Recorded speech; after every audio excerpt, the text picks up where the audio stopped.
Le Aïn Hara. Qu'est-ce que c'est? Quelle est la portée de Aïn Hara?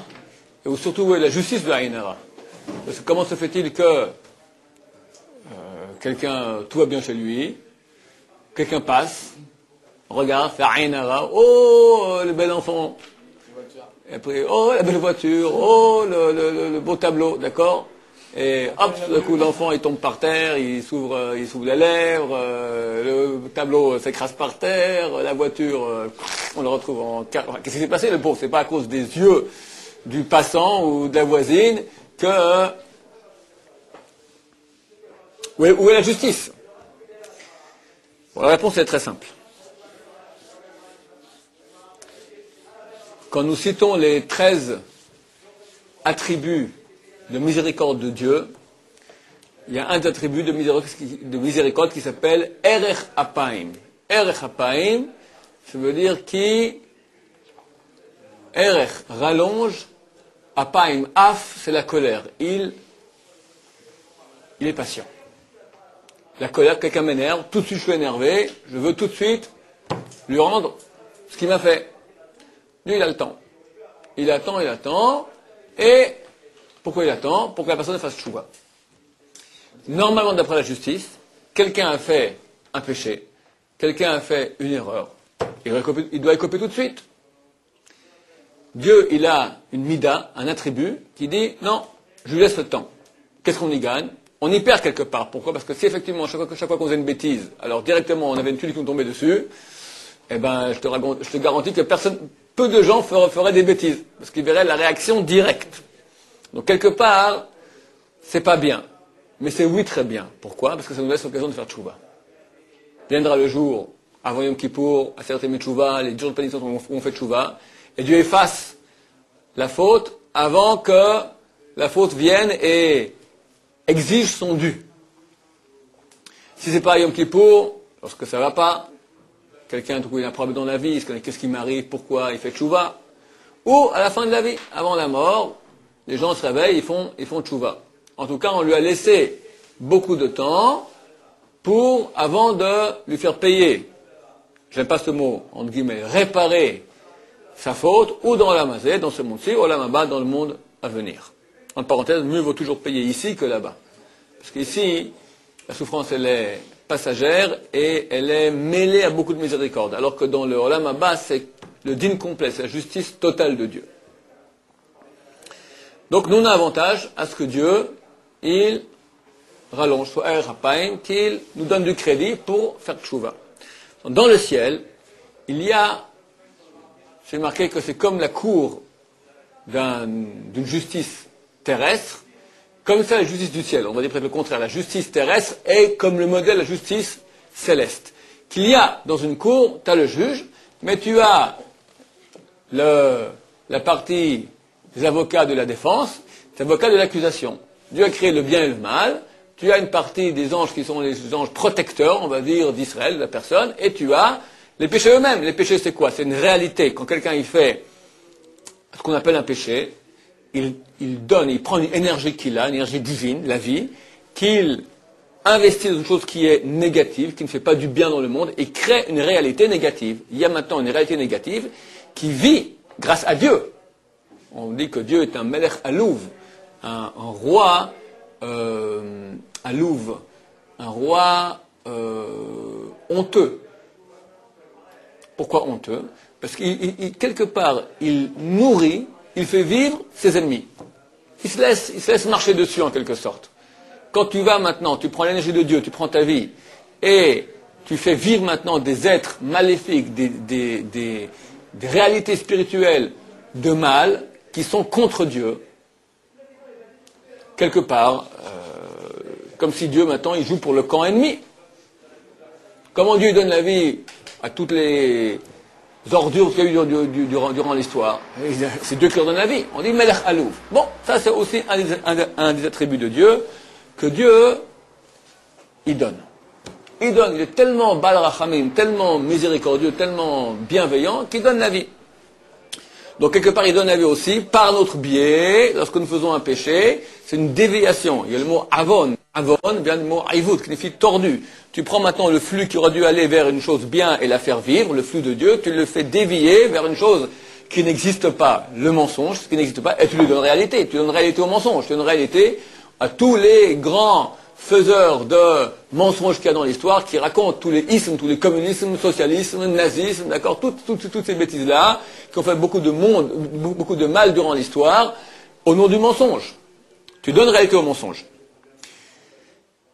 Cette réalité maintenant, elle existe, c'est une réalité qui est spirituelle, et quelque part, au niveau de la justice divine, elle dit, moi j'ai été créé par X, on va l'appeler Moshe, d'accord, c'est Moshe qui m'a créé, maintenant je suis une création de mal, c'est normal que celui qui m'a créé, il doit écoper.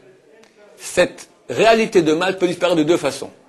Ou bien elle disparaît en se transformant en une chose négative, qui va toucher Moshe, une tuile, ou bien elle disparaît par la tchouva. Mais en réalité, elle est là. Cette réalité, elle crie. Tout ça, bien sûr, est très imagé. Il n'y a pas ni des diablotins, ni des démons, d'accord. Une réalité de mal, d'accord. Tu peux sentir chez quelqu'un qui respire le bien ou il respire le mal. Qu'est-ce que tu sens? Tu sens une chose qui est impalpable. Il y a une réalité spirituelle de mal qui existe. D'accord? Le mal existe. Ce mal maintenant, alors c'est marqué, il crie de façon imagée, ça veut dire, il exige que celui qui a créé ce mal, il écope. Maintenant, Dieu, il a l'attribut de Hapaim, de miséricorde, qui dit, attends, on lui laisse le temps. Alors quelque part, c'est ce que dit le côté de la défense. L'avocat de la défense dit, ok, mais laisse-lui le temps, peut-être il fera tchouva. Alors l'accusation se tait. Il y a un débat sans cesse entre l'accusation et la défense. Quand nous allons le jour de jugement de Dieu à Rosh Hashanah, qu'est-ce qu'on fait? On sonne du chauffard, et on dit à Dieu, Dieu, déplace-toi de ton siège de rigueur et va sur ton siège de miséricorde. C'est-à-dire, n'écoute pas maintenant la voix de l'accusation qui a raison. L'accusation a dit, il a fait quelque chose de mauvais, il doit payer, il doit écoper, c'est normal. La défense aussi, elle a raison. Elle dit, oui, ok, mais laisse le temps, peut-être qu'il va faire tchouva. Les deux ont raison. Alors, par les prières de l'âme Israël, par la miséricorde que Dieu a lui-même, par les mitzvot que nous faisons, c'est toutes les avocats de la défense qui sont là pour dire, on laisse le temps qu'il fasse tchouva. Quelqu'un vient et dit, Moshe, quelle belle maison il a. Il dit pas Bli'ainara, il dit quelle belle maison il a. La voix va dans le ciel. Les avocats d'accusation disent, quoi, une belle maison? Une belle maison? Lui, ce tordure, ce salaud, ça fait déjà 10 ans qu'il doit payer pour les bêtises qu'il a fait, et on attend. En plus, maintenant, il a une belle maison, et oh Dieu, les avocats de la défense. Il a une belle maison, comme on ressort son dossier, on ouvre, comment il a une belle maison? Il mérite pas une belle maison. L'avocat, la défense dit, c'est vrai on donne de la force maintenant au côté négatif. La voix, il faut comprendre que la voix, les yeux que nous avons et la voix que nous avons, ils ont une portée. Les plus grandes choses on fait avec la voix. Tu peux enseigner la Torah, tu peux parler la Torah. Mentir. Pourquoi c'est tellement grave? Parce que la voix, elle a un impact. La shonara, c'est marqué Keneged Kulam, le péché de la shonara, il équivaut à toute la borote réunie. Qu'est-ce que j'ai fait de si mal? Je parlais de lui et lui, personne n'a entendu. La voix, ça a un impact. Beaucoup plus que la création physique. Une fois, on en a parlé ici. On a dit que il y a une partie qui est corporelle, on appelle ça le nefesh, qui crée. Comment le nefesh y crée? Avec l'organe sexuel. C'est ce qui crée la vie. Le ruach, c'est la partie qui est plus haute chez l'être, la partie plus haute, spirituelle, elle crée aussi. Comment? Avec la bouche. Les deux créent. Et il est très intéressant de voir que le mot mila, en hébreu, qui est le nom de l'organe sexuel masculin, la mila, brit mila, on fait une alliance au niveau de la mila, la circoncision, d'accord? La mila, c'est l'organe sexuel masculin. Valeur numérique, ça vaut 85.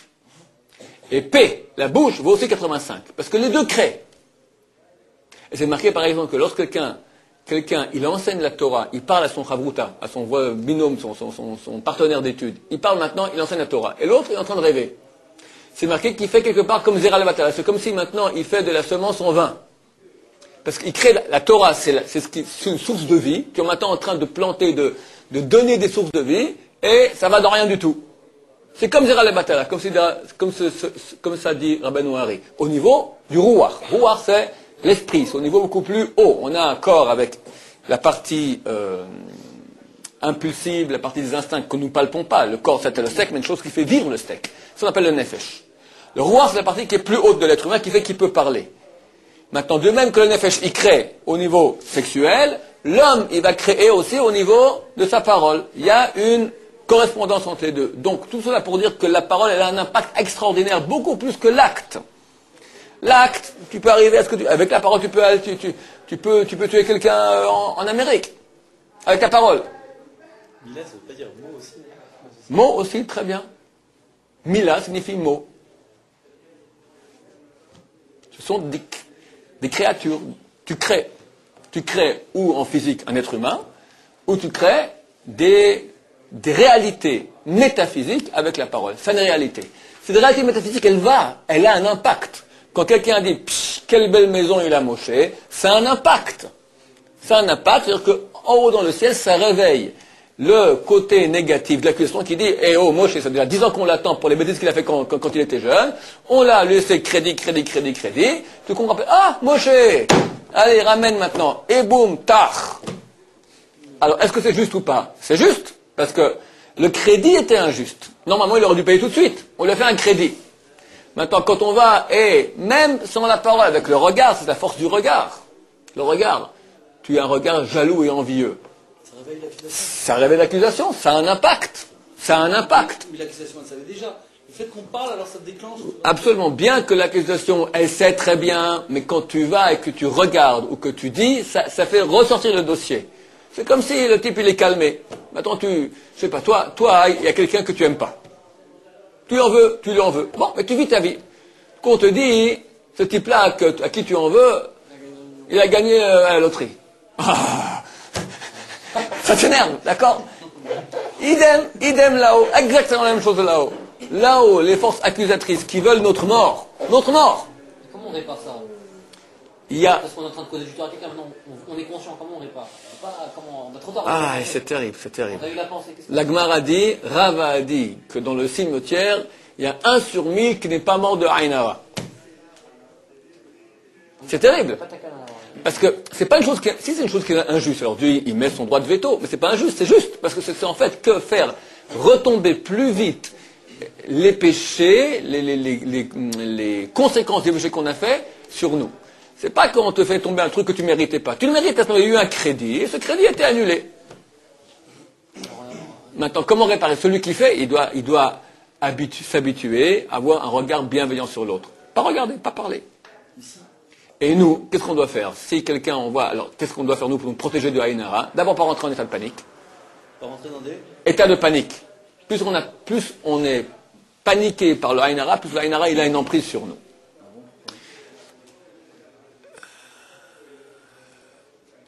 Celui qui aura une confiance aveugle en Dieu, quelque part, c'est un mérite très grand. Tu comprends? Les anges accusateurs viennent dire, oh, il mérite. Les anges de la défense peuvent dire, oui, mais regarde quelle foi il a en Dieu. Bien que maintenant il devrait trembler à cause du Haïnara qu'on lui a fait, la belle maison de Moshe, lui a dit, bon, Baruch Hashem, rien ne m'arrivera. Bon, ça, c'est mieux que le 5. Hein? Ça, c'est mieux que le 5. Alors, il faut tout utiliser. C'est bien la confiance en Dieu, mais c'est pas passe-partout dans tous les cas. Il y a des gens qui sont plus sensibles au Haïnara, c'est certain. Maintenant, il y a un truc à faire. C'est bien, c'est un truc, hein, encore une fois, il n'y a rien qui est 100%. Ce sont des trucs. Les trucs, c'est-à-dire que ça, c'est comme, je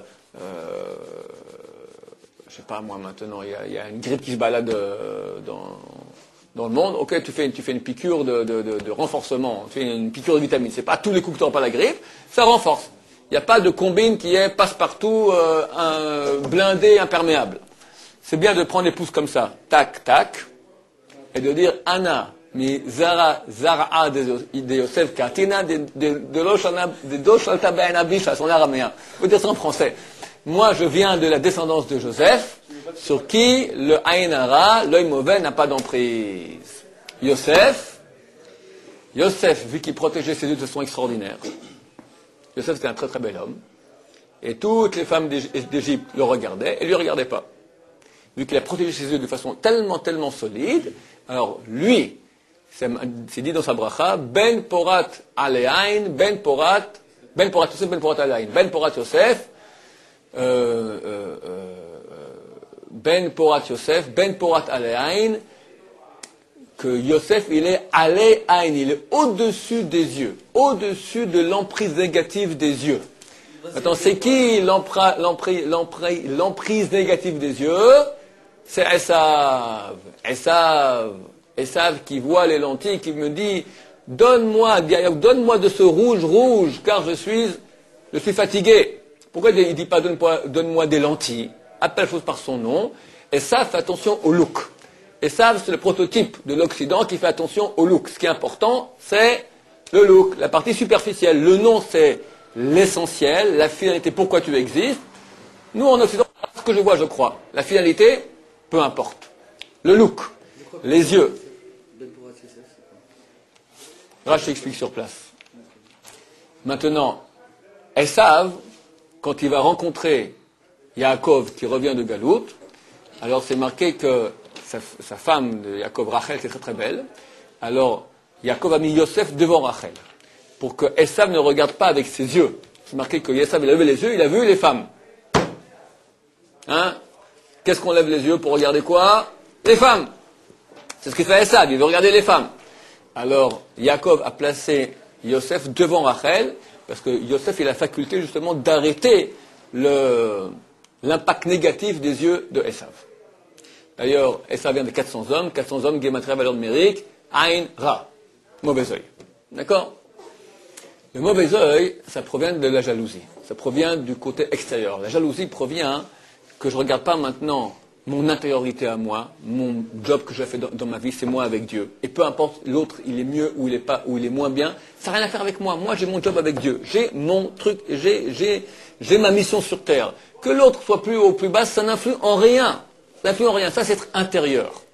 Quelqu'un qui est extérieur, il oublie son intérieur à lui et il se valorise par rapport à l'autre. C'est tout à fait extérieur, c'est relativement, comparativement à. Ça, c'est être extérieur. Nous devons être intérieur. Quelqu'un qui est intérieur, et Yosef était tout dans l'intériorité, c'est ça toute sa grandeur, qu'il arrive à être d'un côté le roi d'Égypte, mais il reste Yosef, malgré tout, quand il envoie à son père, il envoie dire, je suis le même Yosef qui est resté, je suis le même bon juif dans la Torah, je n'ai pas été gâté par l'extériorité. Ça, c'est la puissance de Yosef. Alors nous rappelons, c'est bien de rappeler la puissance de Yosef lorsqu'on sent qu'il y a du Aïn Hara sur nous. Le meilleur truc, c'est pas trop se montrer. Comme ça dit le Rav Dessler. C'est un truc qui marche. Le Aïn Hara, c'est un truc qui fonctionne. Quand les gens, ils te regardent, et quelque part ils sont jaloux, te regardent avec un côté extérieur, un côté jaloux, un côté négatif, ça a un impact là-haut. On est mis le mois de Hadar, ça marche pas. Alors, comme le mois de Hadar, donc tu dis maintenant, je répète pour que les gens entendent, tu dis qu'il y a des gens qui disent que lorsqu'on est le mois de Hadar, ils sont pas trop vulnérables au Aïn Hara. Pour la même raison. Ben Porat Yosef, Ben Porat Aleain, Yosef a été béni comme les poissons. Le poisson, c'est marqué que le Aïn Hara n'a pas d'emprise sur lui. Pourquoi? Parce qu'il est sous l'eau et on ne peut pas le voir. Or, le signe zodiacal du mois de Hadar, c'est le poisson. Donc, c'est une certaine relation. Maintenant aussi le Hamsa, d'accord, la main, c'est l'origine c'est 5, mais pourquoi 5? Je crois que 5 c'est par rapport à la Torah, tout simplement. D'accord, les 5 livres de la Torah. Il a donné un chidouche, regardez là. Il a dit quand Esav il a demandé qui sont ses enfants, et Jacob il a dit Ayeladim. Il a rajouté un hey. Hey.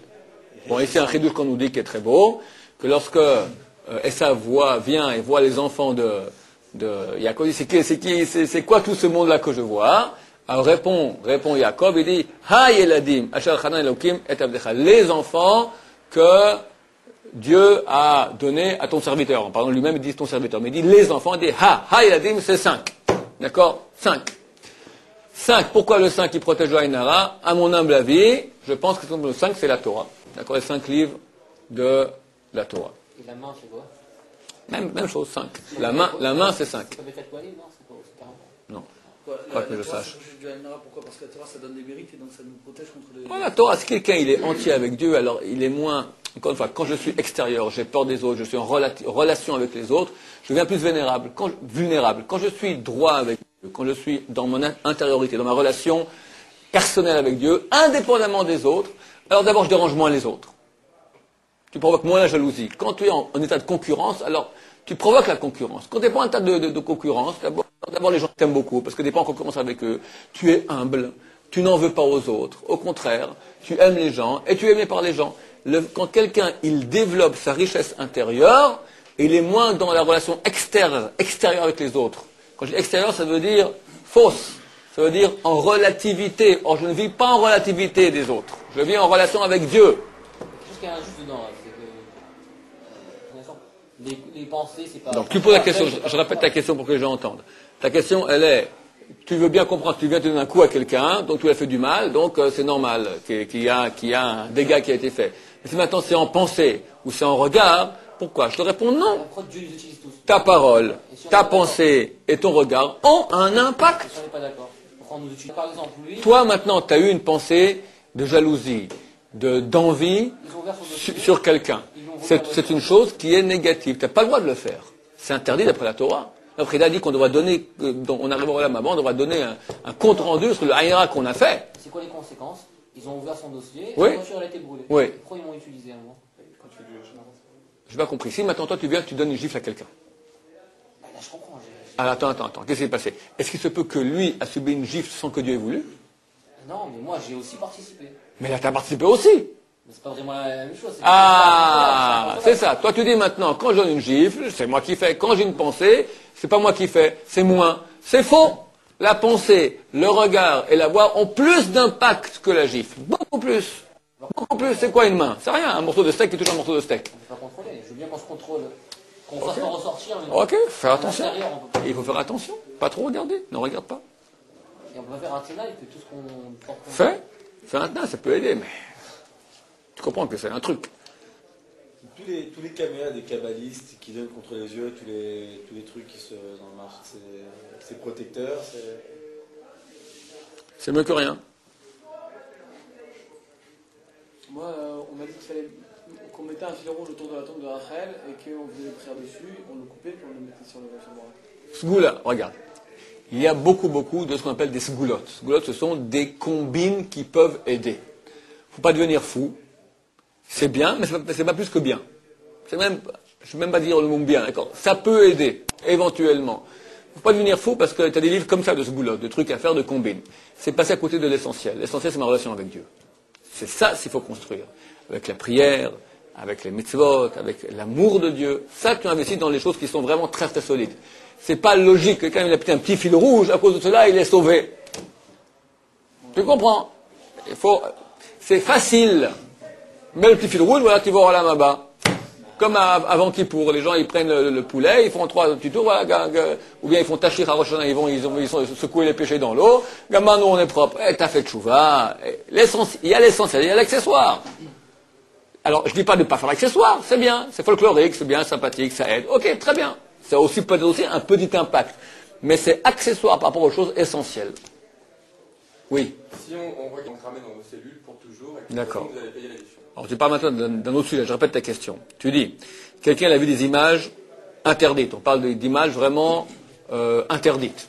D'accord? Nous avons, Baruch Hashem, une bonne mémoire. Et même 30-40 ans plus tard, hop, ces images, elles reviennent. Surtout au moment les plus casse-pieds. Tu es en train d'étudier la Torah, tu es en plein chemin Israël, boum, d'accord. Tu vas dans la rue, ça va, tu n'y penses pas. Mais dans le moment les plus sains, l'image, elle revient. Alors, de nouveau, le regard, ce n'est pas simplement des photons qui touchent ma rétine. Le regard, ça a une portée spirituelle énorme. Lorsqu'on regarde une image interdite, on crée une réalité négative qui a l'image de cette image. C'est pas que dans le ciel, tu as une bonne femme en virtuel, mais tu as une réalité négative qui existe maintenant, maléfique, d'accord, qui est créée de ce péché-là. Maintenant, ce péché, comment tu peux le réparer? En faisant le tchouva. Alors, qu'est-ce qui se passe? Quand tu fais le tchouva, tu dis à Dieu, Dieu, je regarde ce que j'ai fait.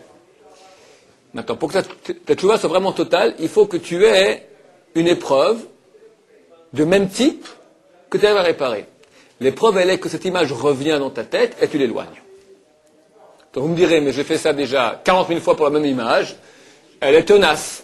Alors ça, simplement, une fois qu'on a investi, on a fait un acte qui est négatif, on a créé maintenant cette réalité spirituelle négative, elle attire sur nous un ruach hatuma, un esprit d'impureté, qui fait qu'on pense à ces choses-là. Le seul moyen de s'en sortir, c'est attirer sur nous un état, un esprit de pureté. Comment? Rambam Maïmonide dit, ces pensées-là, non, les pensées d'Arayot, des pensées sexuelles, n'ont place que dans l'esprit qui est vide de Torah. Quand c'est vide, alors qui rentre? Les cochonneries rentrent. Quand c'est plein, quand plein de Dieu, tu n'as pas le temps pour ça. Donc ça prend du temps, un esprit qui était vide, de le remplir. Il est certain qu'avec le temps, où on se remplit de Torah, on se remplit d'Avodat Hashem, au bout d'un moment, même que tu as vu ces images, il n'y a même pas trop longtemps, tu n'y penses plus du tout. Tu n'y penses plus du tout. Des fois, sans y penser, elle vient toute seule. Alors, si elle vient toute seule, et tu l'élimines tout de suite, il n'y a aucun problème là-dedans. Mais pourquoi elle vient toute seule? Si je veux pas y penser, des fois, il y a des trucs, c'est... Parce que ces images-là ont été créées, elles ont encore une réalité, elles veulent en quelque sorte que tu les répares. Tu répares la réalité maléfique que tu as faite, tu la répares comment? Elle revient, et quand tu n'y penses pas, quelque part, tu l'as affaibli. Tu atténues le mal. Tu as réparé le mal en bien. Donc il faut, ça revient. À chaque fois que tu éloignes, tu répares la mauvaise pensée que tu as eue, tu répares le mauvais regard que tu as eu, tu es en train de le réparer. Au bout d'un moment, quand tu seras plein de pureté, tu vas attirer sur toi un esprit de pureté, tu n'y penses plus à ces choses, ça t'attire plus du tout simplement. Parce qu'il y a 40 000 choses qu'on a vues dans notre vie. Pourquoi on n'y pense pas à chaque petit détail de notre enfance? Parce qu'on a la tête autre part. Au bout d'un moment, tu as la tête autre part. Mais quelqu'un qui a la tête là-dedans, évidemment, ça reviendra.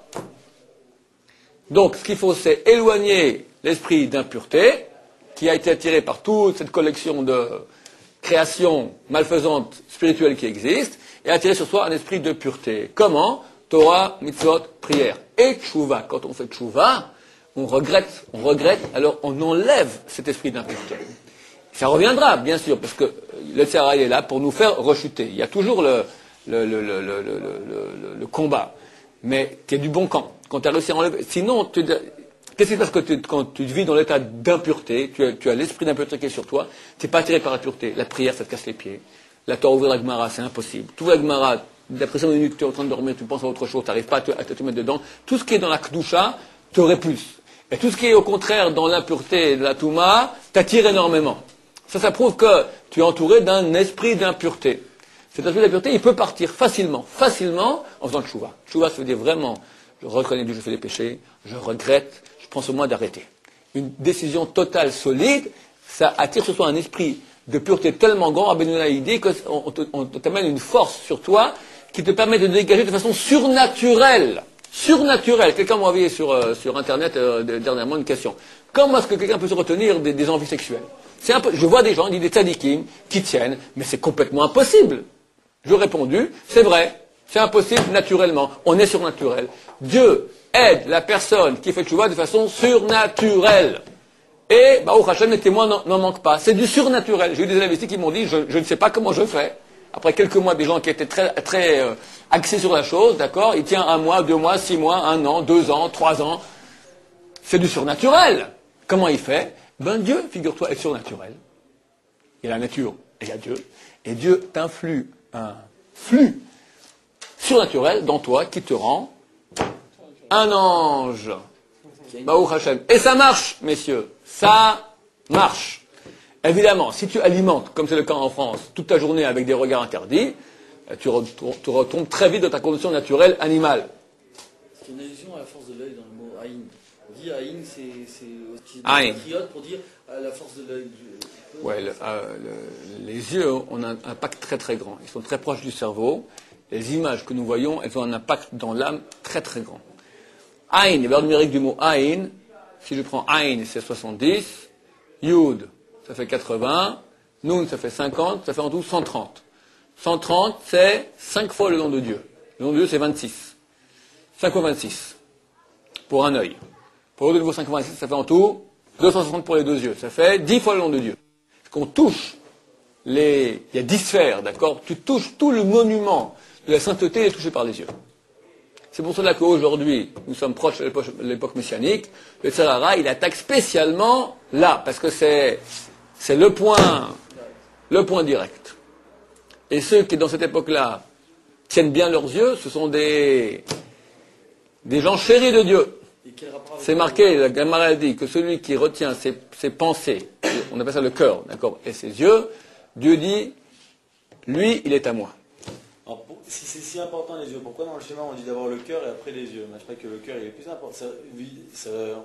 Le tatouage, Oui, oui. dans le cœur, c'est plus Quand, important d'abord dans le dans le verset qui dit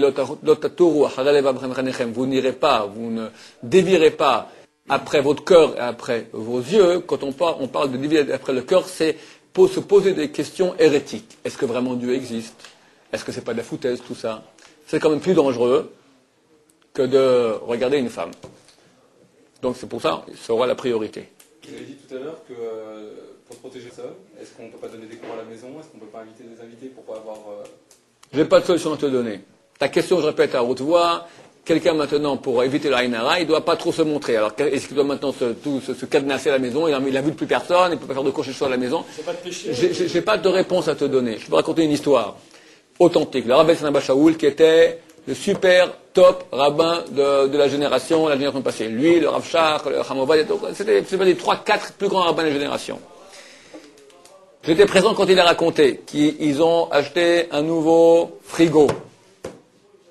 Normal, frigo. Il y a une classe entière qui est venue visiter le Rav. Une classe, 40 enfants, des jeunes gens de 15-16 ans, des quartiers défavorisés. Ils sont tous passés à la maison, ils ont dit bonjour, ils sont ressortis, ils sont passés par la cuisine aussi, ils sont ressortis. Quand ils sont sortis, tout à coup, le frigo, il y a eu un bruit bizarre, tout à coup des ressorts, des tuyaux, tout qui a sauté dans le frigo. Un frigo qui datait de 3 jours. C'est du anormal complet. Aïnara. Le Rav, il a dit Aïnara. Le Aïnara. Ça existe. Et malgré tout, il faut continuer. Qu'est-ce qu'on peut faire? Je n'ai pas de solution à te donner, il faut être prudent. D'abord, tout dépend aussi des gens, à quel point ils sont sensibles ou pas. Moi, je suis assez insensible, je dois dire. Hein? Baruch Hashem. Attends, je suis très exposé dans les séminaires, tout ça, les gens. Une fois, je raconte une histoire authentique. J'étais à Lyon. Et au symposium, il y a quelqu'un qui dit une tartine pareille. Rav Shaya, jamais vu si jeune, et tellement de connaissances, et tout ça. Puis il y avait un autre rabbin du coin qui était là-bas, puis il voit que ça bouillonnait un peu en dedans, d'accord? Bon. Je ressors du séminaire, je vais chez un ami qui habite là-bas, je me lève le lendemain matin avec des maux de ventre, une gastro que de ma vie je n'ai pas eu. Au séminaire, là, je mange je suis pas très lourd, je suis déjà très maigre. Au séminaire, je mange très peu parce qu'on est en train de parler sans cesse, il y a beaucoup de pression. Déjà que je sors du séminaire, je suis affamé. Je dois reprendre 2 kilos que j'ai perdu pendant le séminaire. Pendant une semaine, je n'ai pas mangé. Enfin, très très peu. Survécu. J'ai maigri encore je ne sais pas combien. Le vendredi matin, je me lève, Baruch Hashem, de ma gastro, bronchite. L'après-midi, bronchite. Et je m'enfonce. Samedi, dimanche soir, je sens que je m'enfonce dans mon lit, je peux pas je suis en train de dépérir, je n'en peux plus. Tu sens que tu rentres dans la tombe, j'en peux plus. À l'époque, mon Chavrota, il faisait un truc contre la Haïnara, qui est fait, il y a une dame ici qui fait ça ici à Jérusalem. C'est un truc contre la Haïnara, on prend du plomb, et on fait tourner autour de la tête, on verse dans un verre, et ça forme, le plomb, il forme des boules, comme des yeux. Et on fait cette opération plusieurs fois, jusqu'à ce qu'il n'y ait plus de boules. Alors tu fais ça une fois, 2 fois, 3 fois, ça fait partie de la Haïnara. Tu fais ça 1 fois, 2 fois, 3 fois, 4 fois grand maximum. Au bout d'un moment, tu verras que le plomb que tu mets, c'est un truc qui marche. C'est un vrai truc, c'est pas de la Kabbalah, c'est un truc, eux, ils ont amené ça du Yémen, cette dame, elle vient de Pologne. C'est un vrai truc, le peuple d'Israël connaît, véhicule avec lui, qui marche. Bon, moi, ce genre de truc, je touche pas trop. Là, je sens ça marche pas. 11h du soir, j'appelle mon Chavruta, je lui dis écoute, fais-moi plaisir, fais-le moi, même à distance comme ça, parce que je sens que j'en peux plus, quoi. 10 minutes après, je me sens déjà beaucoup mieux. Psychologiquement, je sais pas, 10 minutes après, je me sens déjà beaucoup mieux. Bon, le lendemain, il me dit écoute, j'ai fait 28 fois. Il y avait encore des boules. J'en ai eu ras-le-bol, donc j'ai arrêté après 28 fois. 28 fois. Donc j'avais une grosse masse qui me tombait dessus. Au Hachem, c'est parti. Au Hachem, jusqu'à aujourd'hui, je ne veux pas dire, quand on dit ça dans le ciel, on dit ah, tu dis sur Internet.